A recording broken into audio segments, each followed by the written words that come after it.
Hello, hello, hello. How are you today? I'm doing pretty good, thanks. Just getting settled in here and getting ready to do a somewhat of a lengthy video here for you. Topic today is the difference between pre-qualification and pre-approval in the loan process and what it means to sellers and buyers of real estate. So buckle in here. Hope you get some good information out of this, and hopefully we can show you the significant differences between the two and what they mean. My goal is this will tie in very nicely with our series on there's more to negotiate than the purchase price in real estate sales and offers, and how all that affects buyers and sellers alike. So let's dive into that and start hitting it. First of all, I'm going to do a screen share here. I've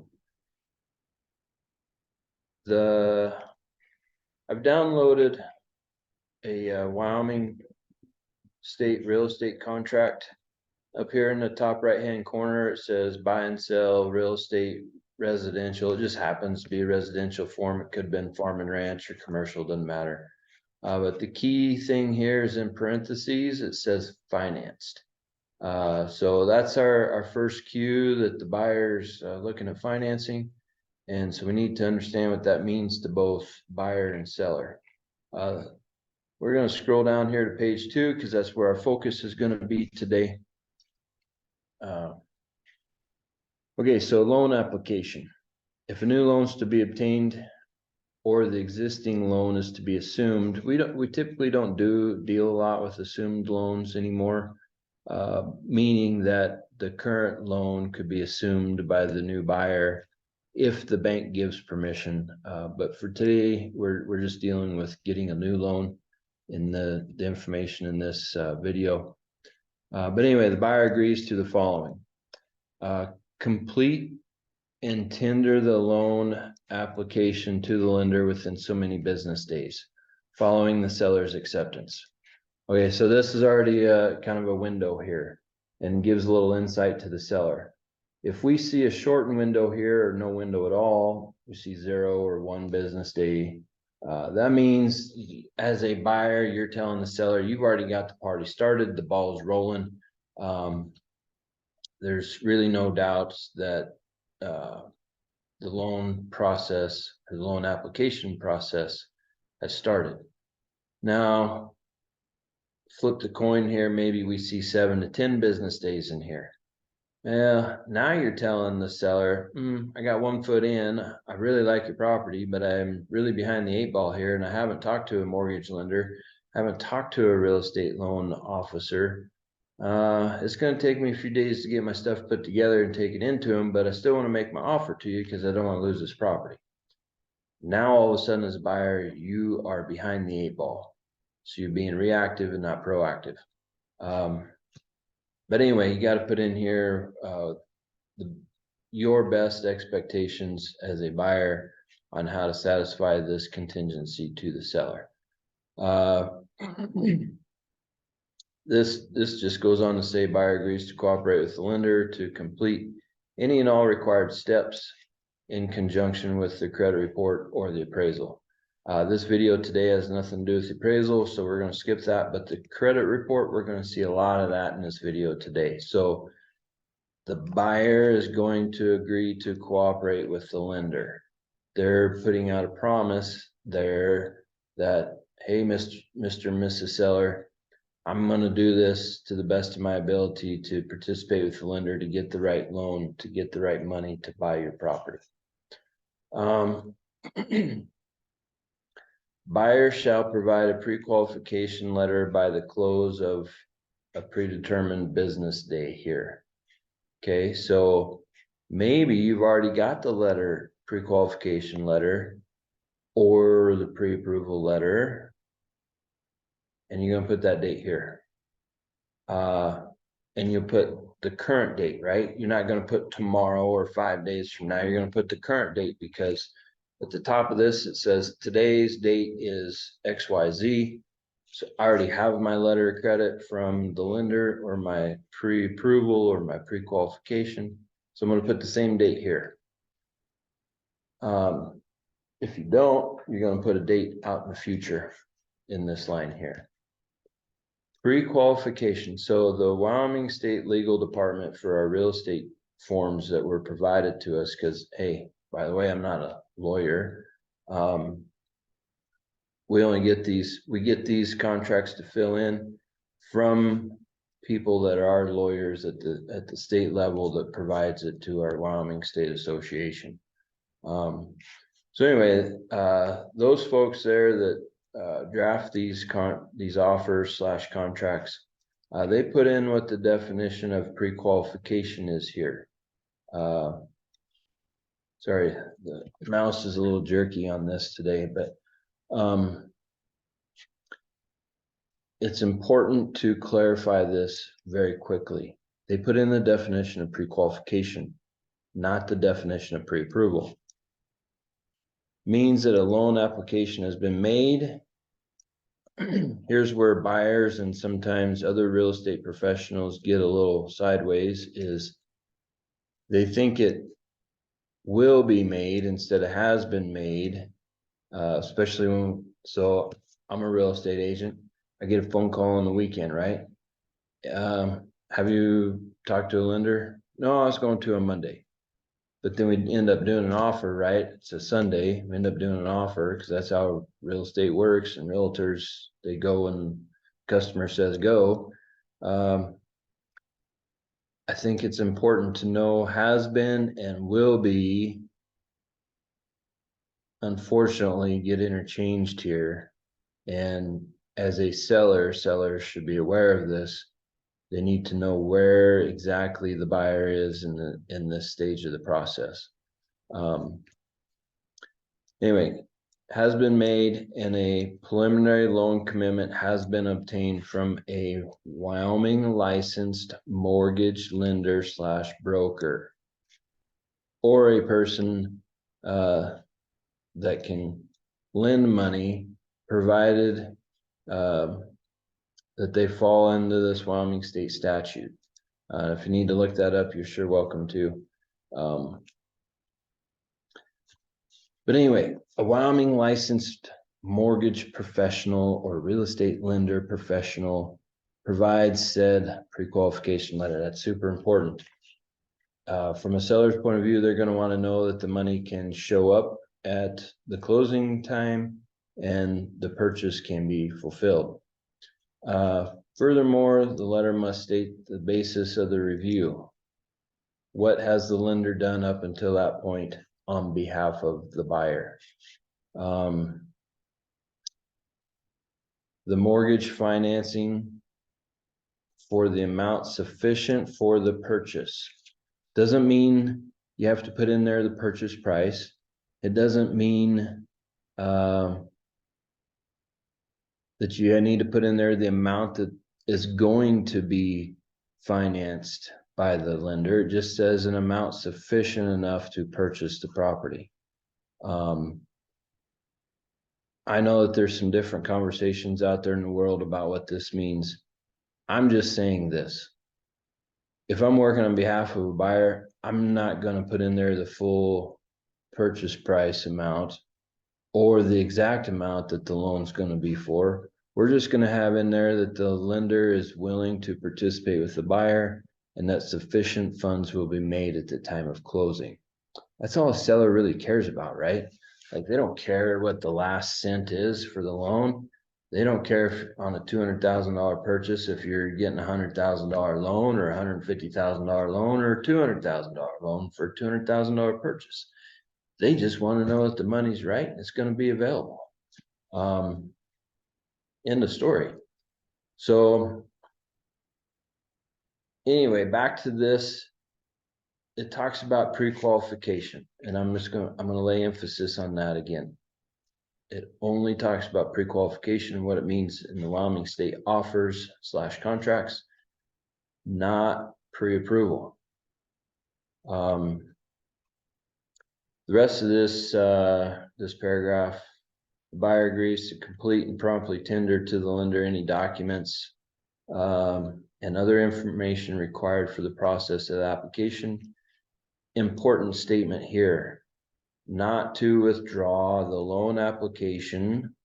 So don't make the loan application and then get cold feet and walk away and ask the lender to withdraw because they have a commitment and all this now. And you brought them to the table, or intentionally cause any change in circumstances in which will jeopardize your ability to get a loan. Don't go get more credit card debt. Don't apply for more credit cards. Don't go buy a four-wheeler and need to get a loan for it. Don't go buy a boat just because you need to keep up with the Joneses in between the time you make this application and the time you buy your piece of real estate or your home. Don't go buy a new vehicle. I've seen this cause more heartache for buyers and sellers and everybody in the whole transaction. It's not just about you. There's several people working on your behalf.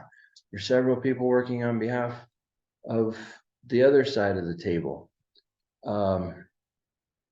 So just don't be cognitive of this paragraph and don't do anything to intentionally cause a change in credit history, credit score, debt to income ratios, like all of this plays an effect. Now, it does go on to say if you have complied and not done anything to intentionally cause any changes or anything, that the buyer can terminate the contract and get the earnest money back. We can dive into this a different time, but unless it's reversed later in additional provisions, sellers don't expect to try to negotiate this, because Wyoming State lawyers, or the lawyers that drafted this, put this in there specific for a reason. You can contradict this later in additional provisions with non-refundable earnest money, obviously, but on a standard deal, this is in there and it's going to apply. And if a letter of declination shows up from the lender, there just ain't nothing you can do about it. So I'm just going to throw that out there. Back to topic, pre-qualification versus pre-approval. Now, I found this article published by Equifax. You can see up in the top left corner of the screen there, the web address. These guys did an excellent job of determining the difference between, and writing an article about it, the difference between pre-qualifications and pre-approvals. And are they the same thing? Absolutely not. So let's dive into that. Now, they first statement out, bang. While pre-qualification and pre-approval are often interchanged by lenders, and I'm going to go on to say here, real estate professionals and the public all alike, there are differences in each of the processes. Excuse me, each stage of the process. Both terms mean that the lenders reviewed the borrower's financial situation and determined that the borrower meets at least some of the requirements to be approved for the loan. Okay. Both of them mean that they've reviewed certain information to make some determinations that at least some of the requirements have been approved. In purple here, the biggest difference between the two is that getting pre-qualified is typically a faster and less detailed process. Let that sink in. Faster, less detailed process. While pre-approvals are more comprehensive and take longer. So if we have a pre-qualification letter, if we're in a multiple offer situation, and we have a pre-qualification letter from one buyer and a pre-approval letter from another, who do you think is going to look stronger to the seller? You're right, the one with the pre-approval letter, because they've done more steps, they've completed more steps, they've engaged with the lender more, they've gotten more of their information handled, and the lender's more comfortable with them, right? Either way, though, getting a pre-qualification, here in purple again, getting a pre-qualification or pre-approval letter is generally not a guarantee that you'll secure the loan from the lender. So with either one, you're still not guaranteed the loan until it happens, because of, remember that paragraph back in the Wyoming State offer / contract, where it says you're not going to do anything to intentionally jeopardize your ability to get a loan. And I mentioned going out and getting more debt. This is why that exists.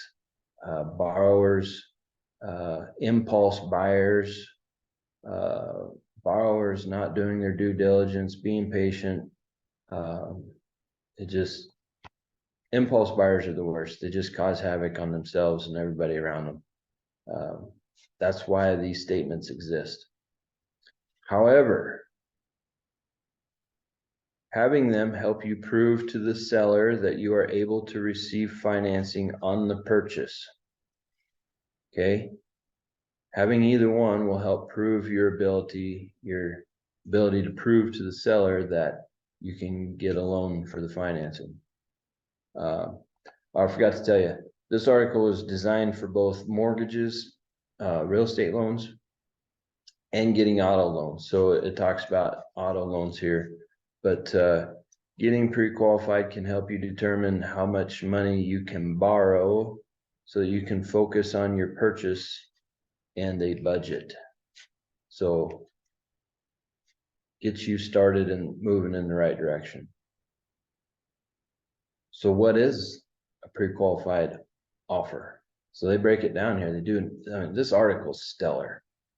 So thank you, Equifax, for that, and whoever the responsible person was. Pre-qualification is an early step in the home buying process during which the borrower submits financial data to the lender for review. Right there. This may include, says might include your income, bank account information, and ideal loan and payment amounts, among other things. The lender will then review the submission or the application, the loan application, which, oh, by the way, you're going to have to sign to give them permission to start working for you, and run a credit check to determine how likely you are to make your loan payments on time, aka look at your past loan history, debt history. Are you loanable? Like, are you a responsible adult? Will you make your payments on time? Are you going to repay your debts? These are why credit scores exist, to help investors gauge how well you're going to perform if they give you money. Pre-qualification credit check is typically is what's known as a soft inquiry and will not hurt your credit scores. Now they went here to say that a soft, so one, they've started talking about two different types of inquiries. This is a soft inquiry, meaning, yeah, I got 1 foot in, 1 foot out. I kind of just want to know. I have seen these hurt some people's credit scores. Doesn't happen all the time. I do agree with this comment majority of the time, but I have seen soft inquiries actually hurt credit scores. You know, for example, take it from a 630 to a 625, something like that. So take that with a grain of salt. But the big takeaway here is it's a soft inquiry. It's not a hard inquiry. Again, you've only got 1 foot in. You're just starting the process. You're learning what you can do here. You're not fully committed. Getting pre-qualified allows you to get an estimate on how much you can borrow. Okay, there's a good statement there. And also understand the difference between mortgage options. So this is the point in the conversation where the lender is going to have a conversation with you and say, here's the different loan types. Here's what I see is available based on the information you've provided so far. these are the loan types I'm thinking will work the best for you. And you get to dive into that consultation on what's really going to work. Is now the best time? Should you wait? Those conversations take many different avenues, all which are particular to each individual. Again, it's typically a quick and easy process to get done online or over the phone with the lender.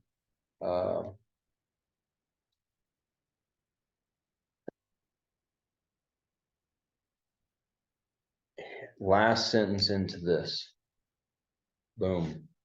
Many pre-qualification processes don't ask for tax statements or other more detailed financial information that a pre-approval process will. Key in on that. Again, if I'm a seller, am I going to take you more serious if you're pre-approved or pre-qualified? Because right now, we're just talking about pre-qualified. Meaning, they haven't asked for other pertinent information. They haven't deep dove into your tax statements. They haven't verified anything. They just basically taken your word so far on how you filled out your application. And I've seen this happen. How much on the application? How much money do you make? Oh, I make 100 grand a year. Well, then they pull the tax returns and it shows you only make 85 or 90. The others was, maybe you got paid by your employer to travel or something, and that added to your income last year, but it wasn't a standard commitment from your employer to pay you that much money. So I've seen that affect how much money a lender's willing to loan to you. Tax returns. Yeah, you look good on paper, but then all of a sudden we find out you haven't filed your tax returns for 5 years. That's kind of a problem.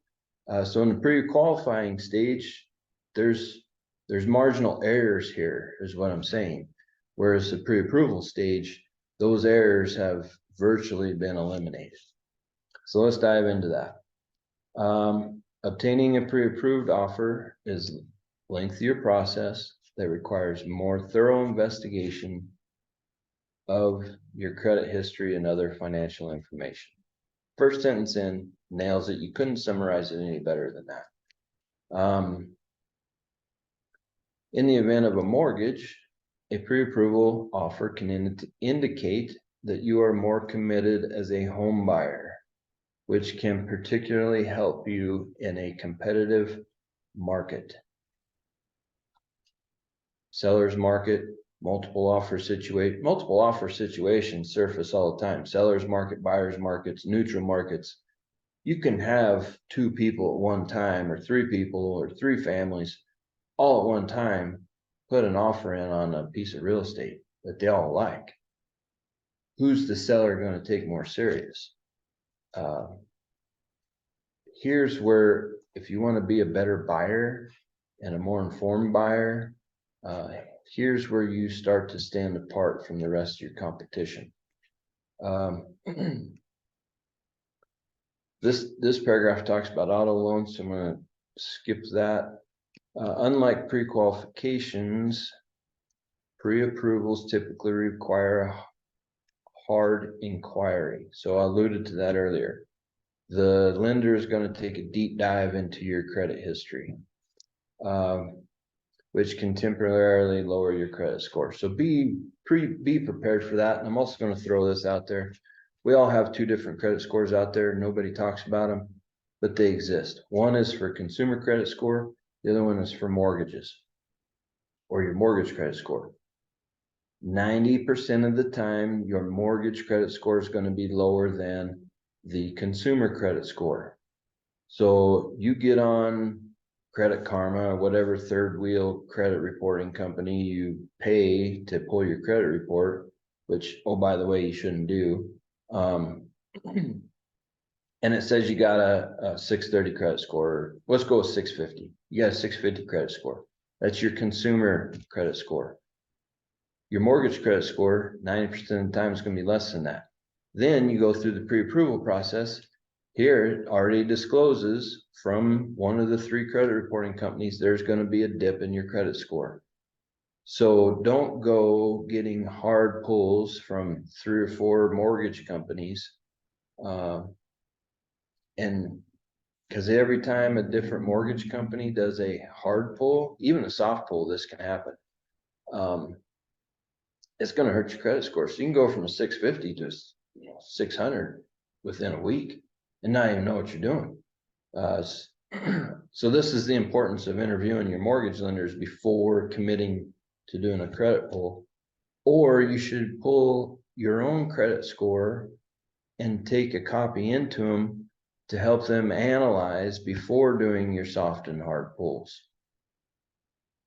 Now stop there for a second. I said pull your own. I didn't say hire a third wheel. I said pull your own.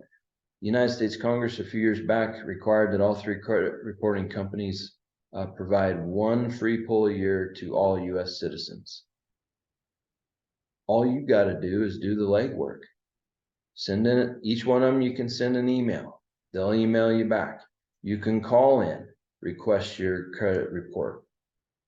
You can mail it in. You can mail in a letter saying, hey, I request that you send me my credit report.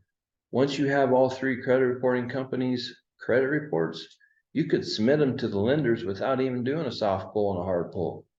Do some of the work yourself. Quit being lazy. Like, be informed, be a better consumer of these products, and save yourself some headache. Because I've seen this happen where somebody called ABC Mortgage Company, and then they called JFK Mortgage Company, and then they called XYZ Mortgage Company, and every one of them were the mortgage lenders were super good salespeople. They got you to fill out an application. The H3 did a soft pull or soft and a combination of soft and hard, all within a week. Boom, you went to 600. Guess what? You just jeopardized your chance of getting a mortgage. And you didn't even know what you're doing. Didn't even know what was happening. So just be aware that these things exist. Back to this.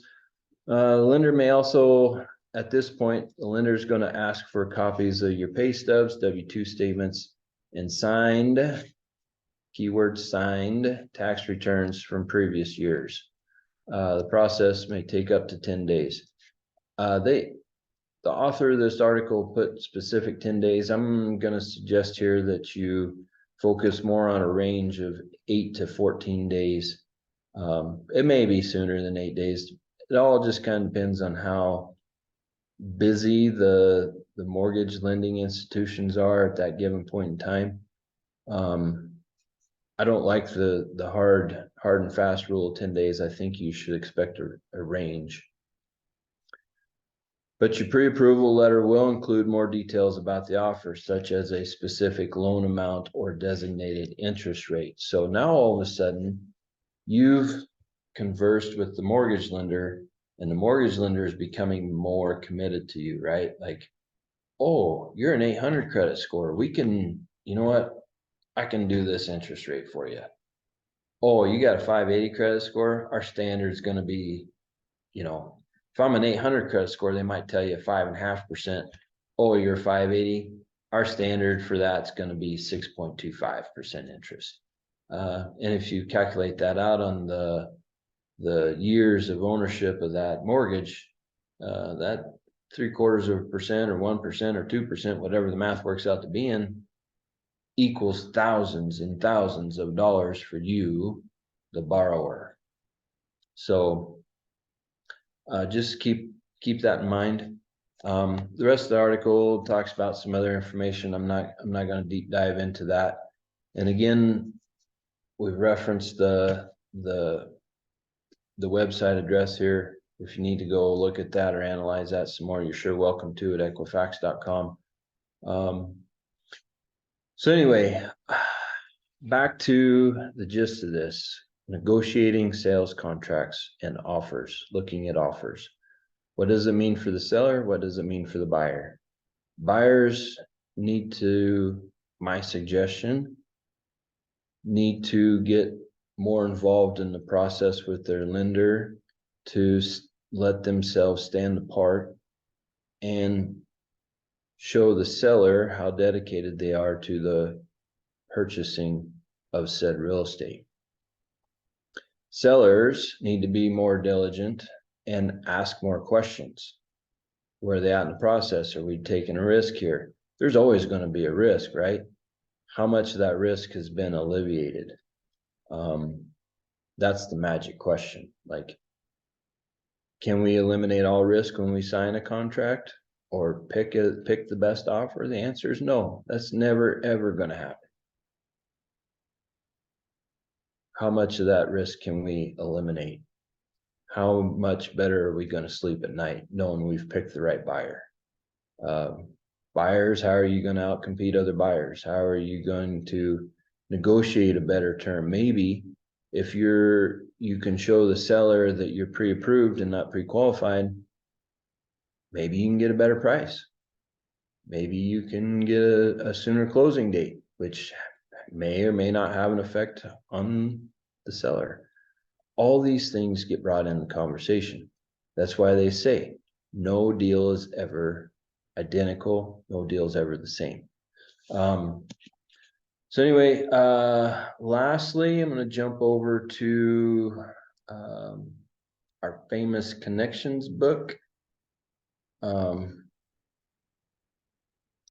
Just going to do this real quick. So Wyoming, I'm going to type this in. So one of our 4 websites, the wyomingforsale.net, go over to our blog down on page 2003 connections directory. Okay, so it's a PDF uploaded on the website. That's this right here. So scroll down to page 48. What you need to obtain a pre-approval for financing. This is how strongly we feel about the differences between these two. This is the information we're going to present to buyers. This is the information that sellers need to be looking for. This is the information we put out there in the public. How to get you out there ahead of the curve, let you be proactive, not reactive. Okay. So specifically says pre-approval, not pre-qualified, pre-approved. 1 through 6 are standard for every buyer except for self-employed people. 7 says, if applicable, if you've had a divorce, you need the divorce decree or change in property, so property settlement, proof of funds, proof of payment, or receipt of child support. So that's unique to maybe one borrower, not the next. Bankruptcy list of creditors and just discharge paperwork in the last 10 years. So key factor here, most of what lenders and investors are going to look at is a window of the last 2 years of your financial health. When it comes to bankruptcy, they can go back 10. The exception to this rule is medical bankruptcy, all of which we do not get into here on this information we pass out to the public. This is something specific you need to have a conversation with your desired mortgage lender with. That can vary from buyer to buyer, situation to situation. So just be aware that for this video, be aware that medical bankruptcy is different than all other bankruptcy types as far as getting pre-approved for the real estate loan.